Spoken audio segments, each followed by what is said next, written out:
보면 이스라엘 백성들이 애굽에서 400년이 넘도록 종살이하다가 하나님이 특별히 참 기적을 행하셔서 해방시켰습니다. 광야를 거쳐서 드디어 가데스 바네아라고 하는 곳까지 왔습니다. 이제 산을 넘고 강을 건너면은 바로 하나님이 약속하신 적각꿀이 흐르는 땅이 눈앞에 활짝 펼쳐집니다. 그런데 이스라엘 백성들이 좀 겁을 집어먹었죠. 그 가나안 땅에는 굉장한 부족들이 수백 년 동안 뿌리를 내리고 성을 쌓고 살고 있는 데라고 섣불리 들어갔다가는 어떻게 될지 모른다는 불안감이 그들에게 있었죠. 그래서 정탐을 먼저 보내서 먼저 모든 지형에 있는 상황을 정확하게 파악해서 정보를 입수한 다음에 우리가 진격을 합시다.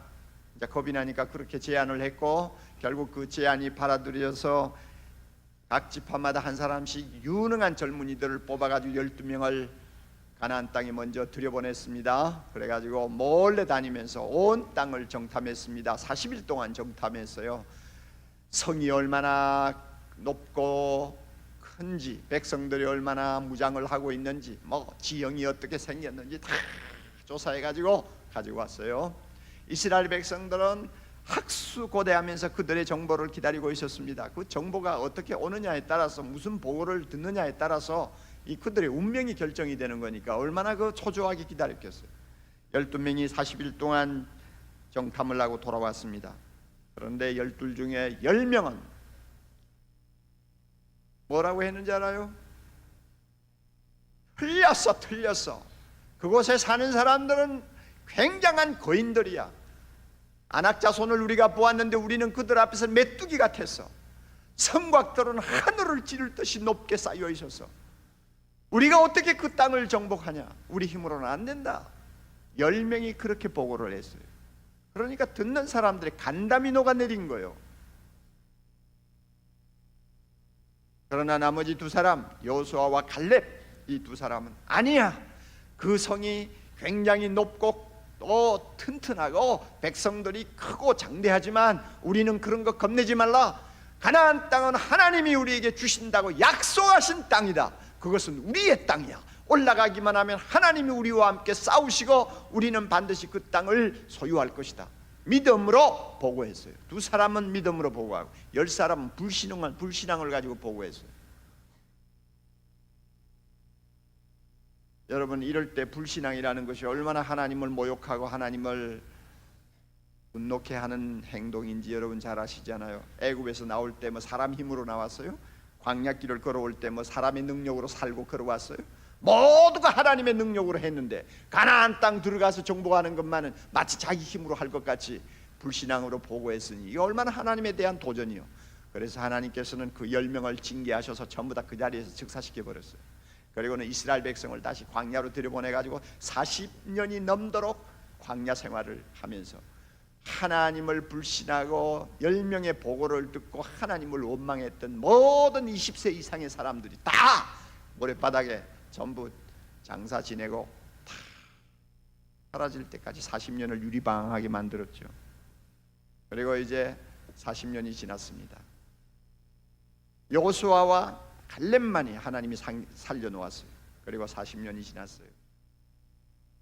드디어 가나안 땅을 들어왔습니다. 여리고성을 정복했어요. 그리고 성 하나하나를 차근차근히 정복하면서 하나님 주신 땅을 이제는 넓히기 시작했습니다. 이제 꽤 시간이 지났어요. 그저 진격하기 쉬운 지형, 그 다음에 공격해서 정복하기 쉬운 성읍들은 거의 다 이제 손을 다 썼어요. 그러니까 이제는 이스라엘 백성들이 마음 놓고 살만한 지금 땅이 확보가 된 거예요. 그러나 아직도 손을 대야 될 땅이 많이 남아 있는데도 이스라엘 백성들은 이제 전쟁에 물렸어요. 아이고, 이제 그만 싸웠으면 좋겠다. 이 정도 우리가 이 정도 우리가 차지했으면 우리가 살만한 그런 땅이 되었는데, 아이고, 이제 전쟁 그만했으면 좋겠다 해가지고 사람들의 마음이 많이 풀어져 버렸어요. 이런 시점에 갈렙이 여호수아 앞에 나왔습니다.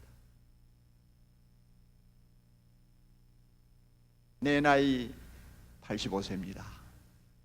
하나님께서 나를 사랑하셔서 45년 동안 살게 해주셨습니다. 85세가 되었습니다. 아직도 나에게는 힘이 있습니다. 이 산지를 내게 주소서. 이 산지라고 하는 곳은 유대나라 가나안 땅 남방부에 있는 산과 언덕으로 구성이 되어 있는 좀 산악지대라고 할 수 있죠. 그러면서도 굉장히 요새고 또 비옥한 땅이었습니다.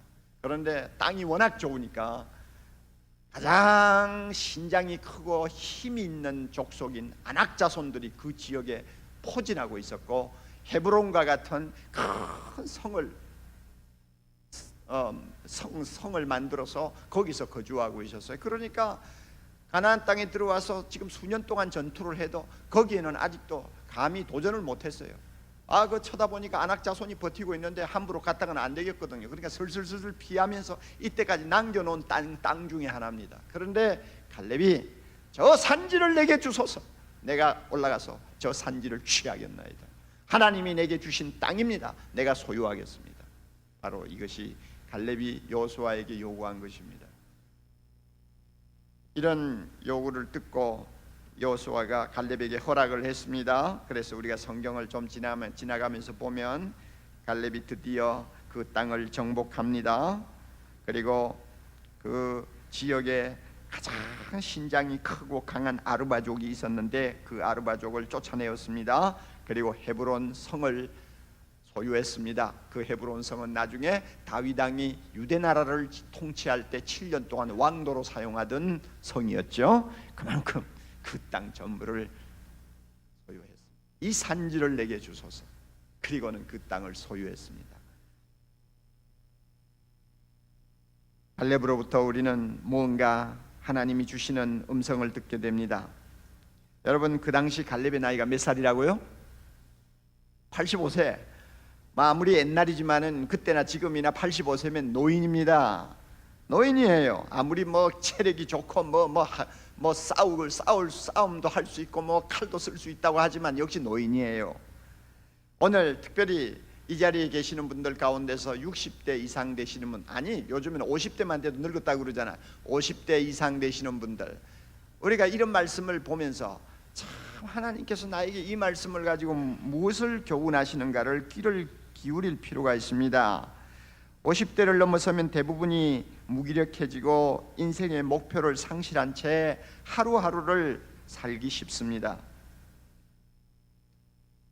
이래서 손을 떼고 무엇을 해야 할지 막연한 채로 앞으로 60대, 70대, 80대 적어도 20, 30년을 살아야 한다는 것은 생각보다 훨씬 심각한 문제입니다. 그러므로 우리는 갈렙과 같은 사람을 통해서 뭔가를 배우고 도전을 받아야 돼요. 갈렙은요, 나이가 들었지만은 희망을 버리지 않았어요. 목표를 상실하고 살지 않았어요. 자기가 무엇을 할 것인가를 잊어버린 일이 없어요. 그런 사람은 세월이, 피부는 주름지게 할지 모르지만 그 정신은 늙도록 하지 못하는 것입니다. 우리가 이것을 배워야 합니다. 우리가 갈렙한테서 얻을 수 있는 교훈은 나이가 많든 적든 인생의 목표를 분명히 정하고 도전하라는 것입니다. 우리는 이거 배워야 합니다. 나의 산지가 무엇일까? 하나님이 나에게 주실 것이라고 약속하신 산지가 어디에 있는가? 우리가 기도하면서 찾아야 돼요. 내가 도전해야 될 목표가 무언가? 여러분 각자 물으세요. 나이에 관계없이 금년에 내가 도전해야 될 목표가 뭔가? 나의 남은 생 몇 년 동안 도전해야 될 목표가 뭔가? 나의 산지가 어디 있는가? 여러분이 하나님 앞에 물어요. 묻고 그것을 분명히 찾으세요. 찾고 나서 거기에 도전하라고 말이에요. 그럴 때 우리의 삶이 활력을 되찾는 것입니다. 그런 사람을 하나님이 도와주세요. 목표를 우리가 분명히 찾으면 도전을 하게 됩니다. 갈렙처럼 어떤 값을 치루어도 정복하겠다는 도전의식을 가지게 됩니다. 여러분, 아낙 자손이 진치고 있어요. 아낙 자손이 진치고 있어요. 그러니까 그 성곽이 높고 백성들이 강한 그 지역을 점령하려고 하면 얼마나 많은 피를 흘리겠어요. 얼마나 위험한 도박이겠어요. 인명피해가 분명히 날 거란 말이에요. 그럼에도 불구하고 갈렙은 하나님이 내게 주신 땅이다, 내 발로 밟는 땅은 다 내 것이 된다고 하나님이 약속하셨어. 그러므로 내가 가서 밟으면 그거는 내 땅이야. 그 확신이 분명하니까 값을 지불하는 것을 두려워 안 하는 거예요. 그래가지고 그가 도전했고 그 다음에 자기 믿음대로 그것을 손에 넣었던 것입니다. 여러분, 예수 안에서 구원받고 성령을 우리 마음에 모시고 있는 사람은 내가 도전해야 될 산지가 어디에 있는가를 보게 합니다. 어떤 목표를 정하고 도전하느냐는 우리의 삶의 질을 결정합니다. 확실한 목표를 갖고 있습니까? 그 삶의 질은 분명히 높을 것입니다. 모호한 목표를 갖고 있습니까? 그 삶의 질은 떨어질 것입니다. 하나님의 자녀에게는 두 가지 목표가 반드시 있어요. 잘 기억하세요. 두 가지 목표가 있어요. 저나 여러분이나 똑같아요. 하나는 영적인 목표가 있어요. 하나는 현실적인 목표가 있어요. 하나는 영적인 산지가 있어요. 하나는 현실적인 산지가 있어요. 한 번씩 봅시다. 하나씩 좀 우리가 검토해 봅시다. 영적인 목표가 뭡니까? 이것은 누구나 다 동일합니다. 하나님의 자녀된 사람에게는 똑같이 적용되는 목표입니다. 뭐예요? 제가 말씀드리기 전에 여러분, 우리 예수 믿는 사람들이 누구나 다 갖는 영적인 목표가 하나 있어요. 2001년이 되었던 2003년이 되었던 2030년이 되었던 이 세상에 살고 있는 동안 우리가 끝까지 추구해야 될 목표가 하나 있어요. 뭡니까? 좀 시간이 많으면 좀 한 번 질문도 좀 해가면서 좀 여유를 가지고 좀 설교를 하고 싶은데 이 뭐 도무지 시간이 쫓기니까 뭐 저도 정신이 없잖아요. 우리 모두가 추구해야 될 목표가 있어요. 구원입니까? 그런 소리 하면 안 돼요. 우리는 예수 믿고 구원받은 하나님의 자녀입니다. 이미 따놓은 단상이에요. 그것 가지고 이야기할 필요가 없어요. 진짜 목표가 있어요. 그게 뭐냐 하면 하나님의 마음에 드는 사람이 되는 것입니다. 하나님이 기뻐하는 사람이 되는 것입니다. 하나님이 기뻐하는 사람, 하나님이 기뻐하는 삶을 사는 것, 이것이 우리에게 있어서 최종적인 목표입니다. 사도행전 13장 22절 보면 하나님이 다윗을 보고 이런 말씀 하시지 않았어요? 내가 이새의 아들 다윗을 만나니 내 마음에 합한 사람이라. 기가 막힌 이야기죠. 내 마음에 합한 사람이라. 내가 그를 통해서 내 뜻을 이루리라. 내 마음에 합한 사람이라. 신약 성경에 와서 그 말을 다시 바꾸면 그리스도 안에서 온전한 자라 그 말입니다. 그리스도 안에서 하나님 보시기에 온전한 자가 되는 것, 이것을 다른 말로 바꾸면 예수님을 닮은 사람이 되는 것, 예수님을 닮은 제자가 되는 것, 다 맥이 통하는 이야기입니다. 우리 성도들이 예수 믿고 구원받은 다음에 우리 생명이 남아있는 동안 끝까지 추구해야 될 것, 하나님의 마음에 드는 사람 되는 것입니다. 하나님의 마음에 합한 사람 되는 것입니다. 하나님의 마음에 기쁨이 되는 사람이 되는 것입니다. 이것은 창조 목적이에요, 여러분.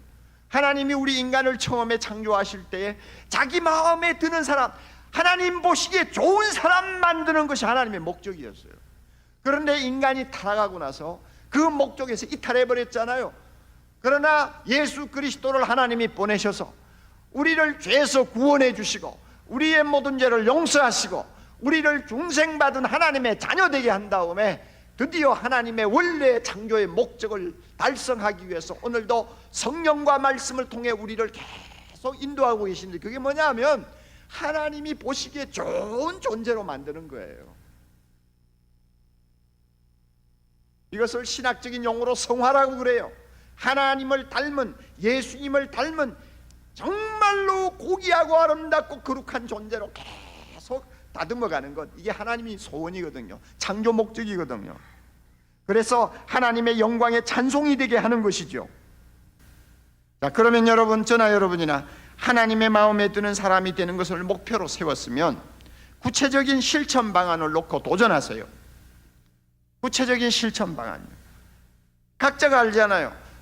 내가 하나님이라면 날 보고 하나님이 제일 불편하게 생각하실 것이 뭘까? 나는 성경에 대해서 무식해 스타일이야. 성경 안 읽어. 일주일 내가도 한 장도 제대로 안 읽어. 그래서 설교 듣는 게 전부야. 그래서 나는 성경에 대해서 좀 무식해. 하나님이 날 보실 때 절대 이것을 바람직하다고 보시지 않을 거야. 여러분 마음에 무슨 그런 가책이 오면 그 구체적인 실천 방안을 찾으세요. 그게 도전입니다. 첫날부터 나는 하나님의 말씀을 이런 식으로 읽겠다 하고 각오하고 도전하시란 말이에요. 하나님의 마음에 들고자 하는 사람이 그런 도전도 없이 어떻게 하나님의 마음에 들 수 있습니까? 여러분 자신에게 부족한 것이 뭡니까? 하나님의 마음에 꼭 들고 싶은데 잘 안 되는 건 뭐 있어요? 기도입니까? 기도가 너무 없어요? 하루 5분도 기도를 제대로 안 해요? 그러면서도 그저 입으로만 주여 주여 합니까? 그럼 매가리 없는 신앙생활 해가지고는 안 되는 거예요. 하나님이 기뻐하지 않죠. 사탄이 시험하면 뭐 100번이면 100번 지는 생활, 그걸 놓고 하나님이 기뻐하실 리가 없죠. 아, 내가 기도해야 되겠다. 작심하고 기도 좀 하자. 그래서 여러분이 원하면 새벽 5시에 일어나서 교회로 달려온다든지, 아니면은 골방에 들어가서 적어도 하루에 20분 30분 하나님 앞에 엎드려 기도한다든지, 뭔가 각오를 하고 도전을 해야죠. 하나님의 마음에 드는 사람이 될 수 있지 않습니까? 여러분 중에서는 물질에 애착이 너무 많아가지고 헌금 제대로 못해요? 11조도 안 해요? 뭐 헌금하라고 하면 벌써 나도 모르게 인상이 싹 달라져요? 하나님이 그 인상 달라지는 꼴 보고 좋아하실 리가 어디 있어요? 한번 생각해 보세요. 안 되는 거 아니에요. 하나님 주실 만큼 하나님이 많이 주셨는데 금년의 목표는 내가 좀 더 내가 가진 것을 내놓는 것이 내 목표입니다. 그래서 하나님의 마음에 쏙 드는 사람 좀 되고 싶습니다. 그러면 헌금을 어떻게 해야 되겠다, 자선 사업을 어떻게 해야 되겠다, 필요한 선한 일에는 내가 어떻게 써야 되겠다, 나름대로 뭔가 해야 될 거 아니에요. 그런 실천 사항을 가지고 우리가 도전을 하지 아니하면서 하나님의 마음에 드는 사람이 될 수는 없죠. 주의를 철저히 지키지 않습니까? 그래서 잘못되어 있나요? 남이 모르는 죄를 계속 용인하고 있습니까? 그래서 그것을 지적하고 그 말씀을 가지고 그것을 책망할 때 귀를 막아버립니까? 안 되는 거예요. 그런 태도를 가지고는 100번 몸부림쳐도 하나님의 마음에 드는 사람은 안 되는 거예요. 우리가 이렇게 하나님의 마음에 드는 자가 되기를 사모할 때 하나님은 우리에게 진정한 평안을 주십니다. 우리에게 기쁨을 주십니다. 우리에게 만족을 주십니다. 또 기도에 응답하십니다.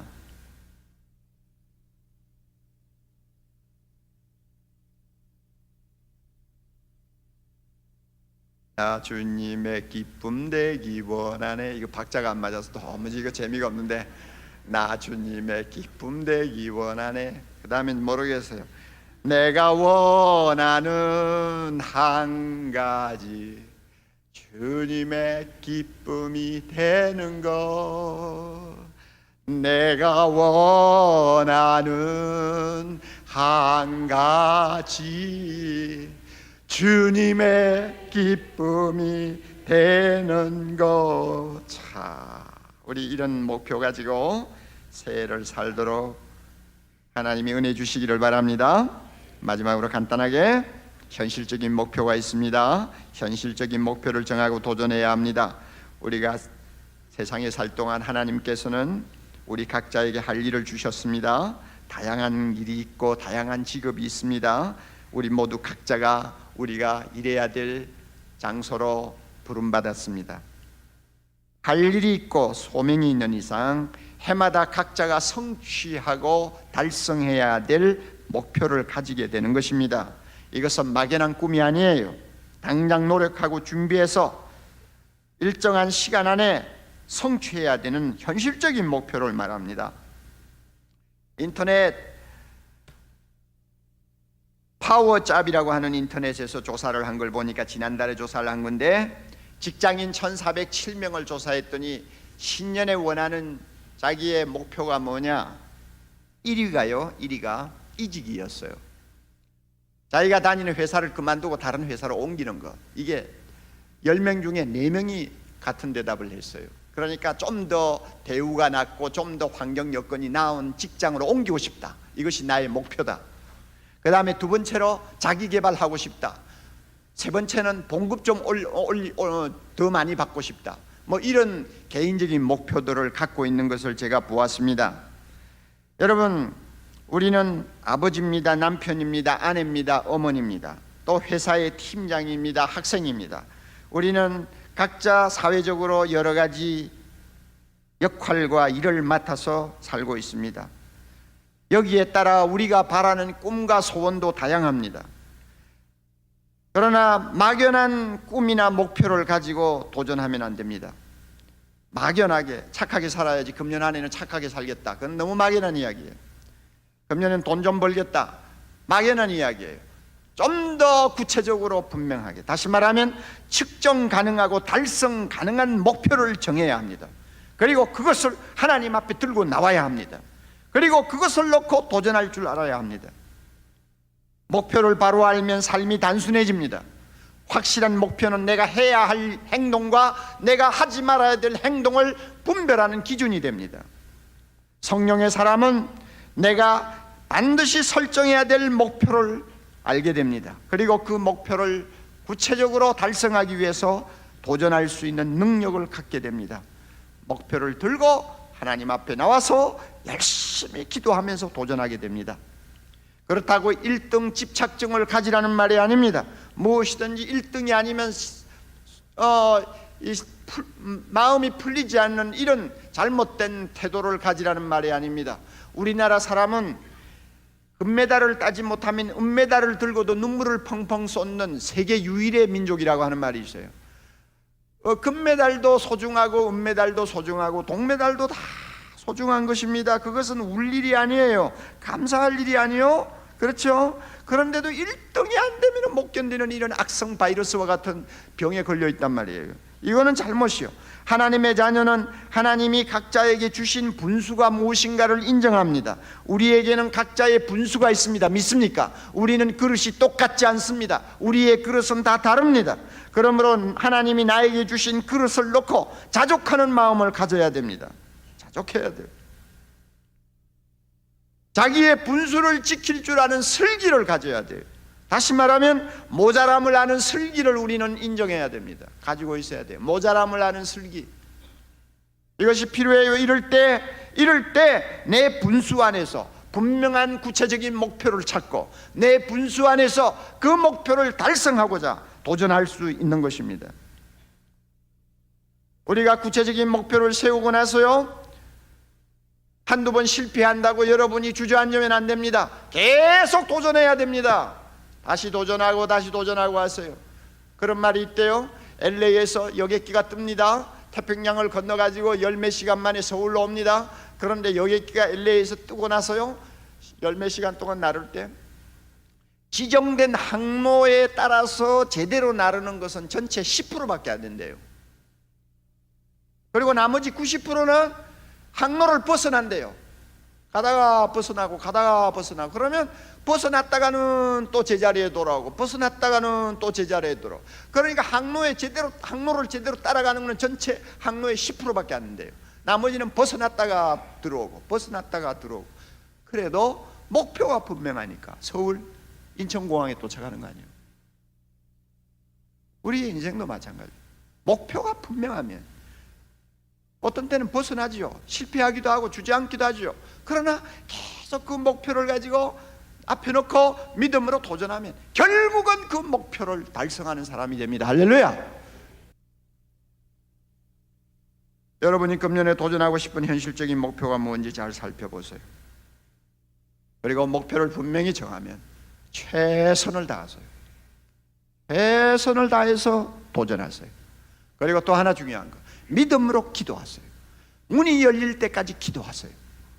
주님께서 말씀하셨어요. 구하라 그러면 주실 것이요, 그 다음에 다 같이 찾으라 그러면 찾을 것이요, 그 다음에 문을 두드리라 그러면 열릴 것이니, 분명히 말씀하셨어요. 목표 정합니까? 그 다음에는 최선을 다합니다. 최선을 다하고 믿음으로 기도하는 것이 도전이거든요. 그 다음에 또 하나 중요한 거 있어요. 실패해도 또 도전하십시오. 주저앉지 마세요. 포기하지 마세요.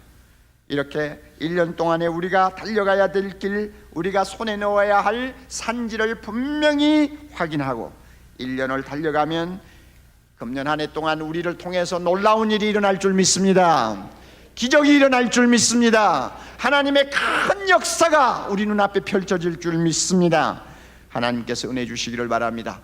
영적인 목표, 하나님의 마음에 드는 사람 되기 위해서 우리 구체적인 계획을 가지고 열심히 뜁시다. 또 내 삶에 있어서 꼭 필요하고 반드시 얻어야 되는 목표를 설정하고 하나님 앞에 구하면서 열심히 도전합시다. 그래서 아말렉이 있는 이 산지를 우리의 소유로 만드는 금년 한 해가 될 수 있기를 주님의 이름으로 축원합니다.